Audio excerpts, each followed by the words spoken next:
DJ Moral Stories.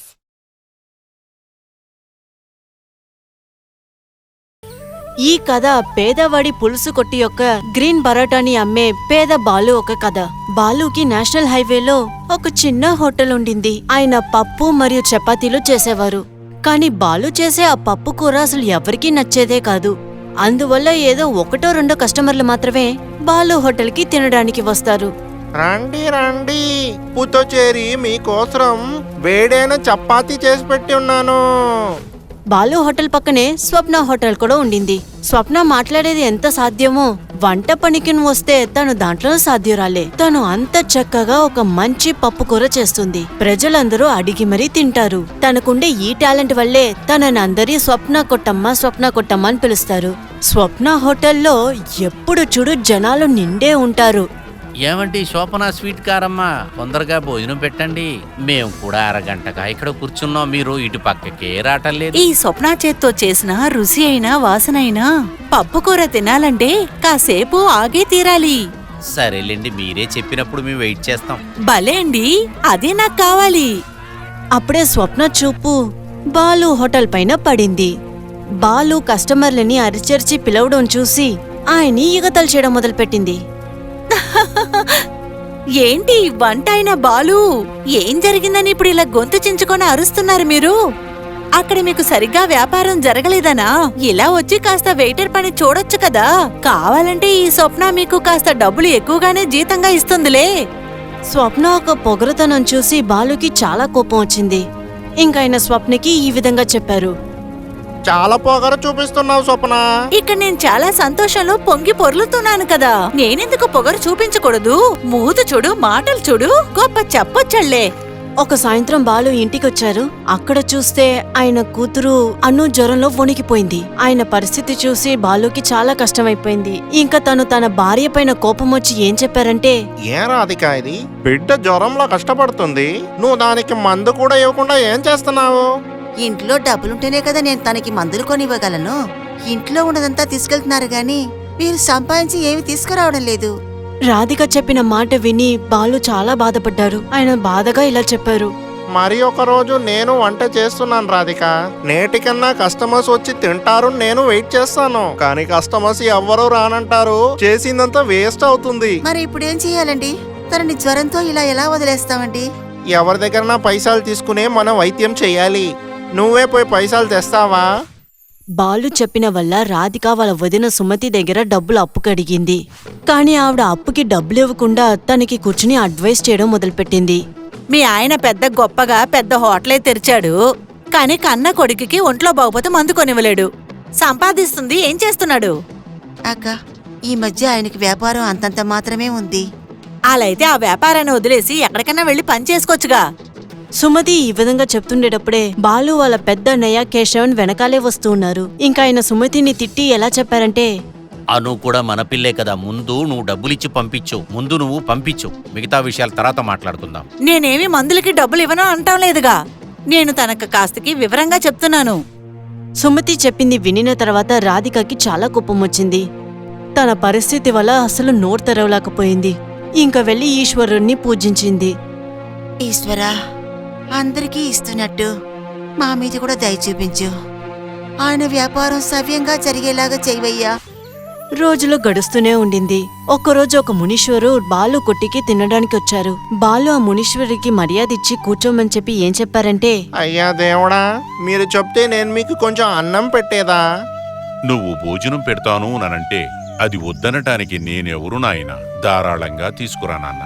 ఆ తర్వాత బాలు ఆ మునీశ్వరుడికి భోజనం వడ్డించారు. ఇంకా మునీశ్వరుడు తింటూనే అప్పుడు ఏం చెప్పారంటే, పప్పు చపాతీ నువ్వు చాలా బాగా చేశావురా నాయనా, చాలా అద్భుతంగా ఉంది. అయ్యా, ఇది చాలా బాగుందా? మీరు చెప్పండి. నాలాంటి ఒక సాధువుకి నువ్వు నీ చేత్తో పాత సద్దండం పెట్టినా అది బాగానే ఉంటుంది నాయనా. ఆ మునీశ్వరుడు చెప్పింది బాలుకి బాగా అర్థమైంది. అంటే ఆయన చేసిన ఆ పప్పు కూర మునీశ్వరుడికి అసలు నచ్చలేదని. అందువల్ల బాలు మునీశ్వరుడి దగ్గర జరిగిన నిజమంతా చెప్పారు. ఆ మునీశ్వరుడు బాలు చెప్పిందంతా విని తన బ్యాగ్లోంచి ఒక బాక్స్ తీశారు. ఆ తర్వాత ఆ బాక్స్ ని బాలు చేతికిచ్చి ఇలా చెప్పారు. బాబు, నువ్వు రోజూ చేస్తున్న ఆ పప్పు వంటలో ఈ డబ్బాలో ఉన్న ఒక చిన్న వస్తువుని నువ్వు తీసి దాంట్లో వెయ్యి. అయినా గుర్తుపెట్టుకో, ఒకే ఒక చిటికిడే వెయ్యాలి. అట చేస్తే ఏమవుతుందయ్యా? నువ్వు వేసే ఆ చిటికుడు వస్తువు వలన నీ పప్పు చాలా రుచిగా మారిపోతుంది. ప్రజలు నిన్ను వెతుక్కుంటూ వస్తారు బాబు. కానీ నువ్వు వంట వండేటప్పుడు నీ మనసుని ప్రశాంతంగా ఉంచుకో. ఆ పరమశివుణ్ణి మనసులో తలుచుకో. ఇంకేం స్వామి? ఈ ప్రజలకి ఏమి నచ్చుతుందో అది కొత్తగా చెయ్యటానికి నువ్వే నేర్చుకోవాలి. ఈ విధంగా నువ్వు చేసుకుంటూ వస్తే నీకు విజయం అనేది ఖచ్చితంగా దొరుకుతుంది బాబు. ఆ రోజు నుంచి బాలు ఆ మునీశ్వరుడు చెప్పిన దారిలోనే నడవడం మొదలుపెట్టారు. ఆయన పప్పు కూర చేసేటప్పుడు నిశ్శబ్దంగా ఉంటారు, ఈశ్వరుడిని పూజిస్తారు. ఇంకా మునీశ్వరుడు ఇచ్చిన డబ్బాల నుంచి ఒక చిటిక తెల్ల పౌడర్ తీసి పప్పు కూరలో కలిపారు. అది వేసిన తర్వాత వాళ్ళ పప్పు కూర అంత రుచిగా మారింది. ప్రజలందరూ చాలా ఇష్టపడి తిన్నారు. ఇంతకు ముందు స్వప్న కొట్టు దగ్గర ఎంతమంది మనుషులుండేవారో ఇప్పుడు మెల్లమెల్లగా బాలు హోటల్ కి ఎక్కువ కస్టమర్స్ రావడం మొదలుపెట్టారు. ఇది చూశాక బాలు చాలా సంతోషపడ్డారు. ఒకసారి ఆ మునీశ్వరుని తలుచుకుని ఏం చెప్పారంటే, నేను చేసిన ఈ పప్పన్నంని అందరూ ఇష్టపడి తింటున్నారు. దీనికి కారణమే ఆ స్వామీజీదా. నేను అతనుకు నా ధన్యవాదాలు చెప్పాలి. కానీ స్వప్న కొట్టికి వచ్చే మనుషుల సంఖ్య తగ్గే వల్ల తను చాలా బాధపడిపోయింది. ఇదేంట్రా ఇది? చాలా టెన్షన్ అయిన పనిగా ఉంది. మన కస్టమర్లంతా ఆ బాలు చేసే పప్పుకి రుసుమరిగిపోయారు. ఇంతకు మించి మనం ఈ విషయాన్ని ఇలా వదిలిపెట్టకూడదు. ఒకరోజు బాలు కాయగూరలు కొనడానికి కొట్టికెళ్లారు. ఆ చోట్లో తన కళ్ళు పాలకూర మీద పడింది. పాలకూరని చూసిన వెంటనే బాలుకి ఆ మునీశ్వరుడు చెప్పింది గుర్తొచ్చింది. రోజు ప్రజలకి రుచికరమైన భోజనాన్ని నువ్వు పెడితేనే బాబు నీ జీవితంలోనూ నీ వ్యాపారంలోనూ నువ్వు గెలవగలవు. అది నీ మనసులో మర్చిపోకుండా గుర్తుపెట్టుకో, సరేనా? మునీశ్వరుడు చెప్పిన విషయాలు గుర్తొచ్చాక బాలుకి ఒక కొత్త ఐడియా వచ్చింది. నేను ఈ కూరాకుని పిండిలో చేర్చి కలిపి దాని పరోటాగా చేసి ప్రజలకి ఇస్తే ఖచ్చితంగా వాళ్ళకి నచ్చుతాది అనుకుంటా. స్వామీజీ చెప్పినట్టుగా చేస్తాను. మనసులో ఇలాంటి ఒక ఆలోచన వచ్చినప్పుడు బాలు గ్రీన్ పరోటా చేద్దామని డిసైడ్ అయ్యారు. ఇంకా మర్నాడే తన కొట్టి గుమ్మం ముందు ఒక కొత్త బోర్డుని పెట్టారు. దాంట్లో ఏం రాసుందంటే, అంటే పప్పు కూరతో కలిపి గ్రీన్ పరోటాని కేవలం 50 రూపాయలకి తినండి.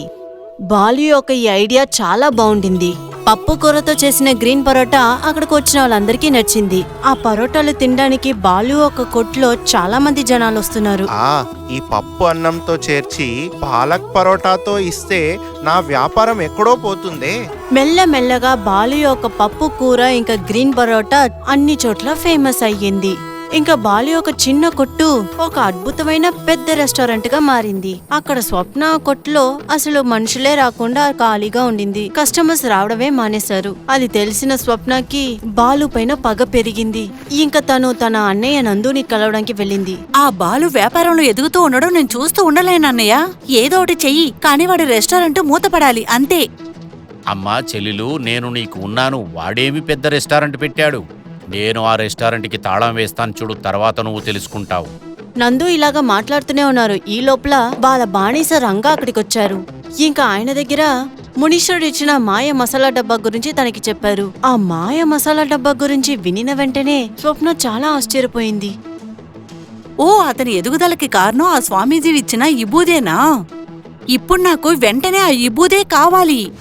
ఇది వినిన వెంటనే స్వప్న మరియు వాళ్ళ అన్నయ్య ఇంకా బానిసలతో కలిసి బాలుని కలవడానికి వెళ్ళింది. ఇంకా ఆయన దగ్గర నుంచి ఆ మాయ మసాలా డబ్బాని తీసుకోవడానికి ప్రయత్నించింది. ఇలా చూడయ్యా బాలు, నువ్వు మర్యాదగా బతికి ఉండాలనుకున్నావనుకో, ఆ స్వామీజీ ఇచ్చిన డబ్బాని ఇలా ఇచ్చేయి. నే సచ్చినా సరే అది మీకు ఇవ్వను. అలాగైతే చావటానికి తయారుగా ఉండు. అరే బాబో, వీణ్ణి తీసి బండిలో వేయండ్రా. నందు చెప్పిన వెంటనే నందు ఒక రౌడీ మనుషులు బాలుని చేరేటప్పుడు మునీశ్వరుడు ఆ చోటికొచ్చారు. ఈ విధంగా బాలుకి చెప్పారు. ఆ డబ్బానే కదా అడుగుతున్నారు, అది ఇచ్చేయ్ బాబు. అందులో ఏమీ అద్భుతమైనది లేదు. నేను ఇచ్చింది ఉత్తి సాధారణమైన ఉప్పే. ఇది విన్నాక అందరూ చాలా ఆశ్చర్యపడ్డారు. అప్పుడు బాలు ఏం చెప్పారంటే, స్వామి మీరేం చెప్తున్నారు? నేను చెప్పేది నిజమే నాయనా. నేను ఆ సాధారణమైన ఉప్పుని అద్భుతమైన ఉప్పు అని చెప్పి నీకు ఎందుకిచ్చానో తెలుసా? నువ్వు చేసే ఈ పనిని నువ్వు ఇష్టపడి చెయ్యాలనే, అందుకే ఇచ్చా. ఎందుకంటే నీ మనసుని నువ్వు దృఢంగా పెట్టుకోలేదు. అందువలనే నువ్వు వంటని సరిగ్గా చెయ్యలేకపోతున్నావు. అప్పుడెలా ఈ అన్నం అంతా ఇంత టేస్ట్ అయింది? అది వినిన వెంటనే మునీశ్వరుడు నవ్వుతూ ఈ విధంగా చెప్పారు. బాబు, నువ్వు తర్వాత చాలా నిదానంగా ఆ ఈశ్వరుడి మీద ఉన్న భక్తితో మనస్తృప్తిగా నువ్వు వంటని వండావు. నువ్వు దాంట్లో వేసిన వస్తువులన్నీ కరెక్ట్గా వేశావు. అందువలనే ఆ భోజనమంతా చాలా రుచిగా, చాలా అద్భుతంగా వచ్చింది. ఇలా చెప్పేసి ఆ మునీశ్వరుడు స్వప్నాన్ని చూసి తన దగ్గరికి వెళ్ళాడు. అసూయ, ద్వేషం, ఇష్టం లేనితనం, తర్వాత వేరే వాళ్ళకి నష్టం ఏర్పడాలనే మనసు నీ మనసులోంచి ఇసిరిపడేసి నువ్వు కష్టపడి పని చేశావంటే నువ్వు చేసే ఈ వ్యాపారం చాలా ముందుకొస్తుంది. స్వప్న మునీశ్వరుడు చెప్పిన మాటల్లో ఉన్న మాయను అర్థం చేసుకుంది. ఏమీ మాట్లాడకుండా ఆ చోటు నుంచి వెళ్ళిపోయింది. ఆ తర్వాత తను బాలు పైన తన కోపాన్ని చూపించకుండా తన పనులు తన చేసుకుంది. ఇంకా తన వ్యాపారం కూడా బానే సాగుతూ ఉండింది.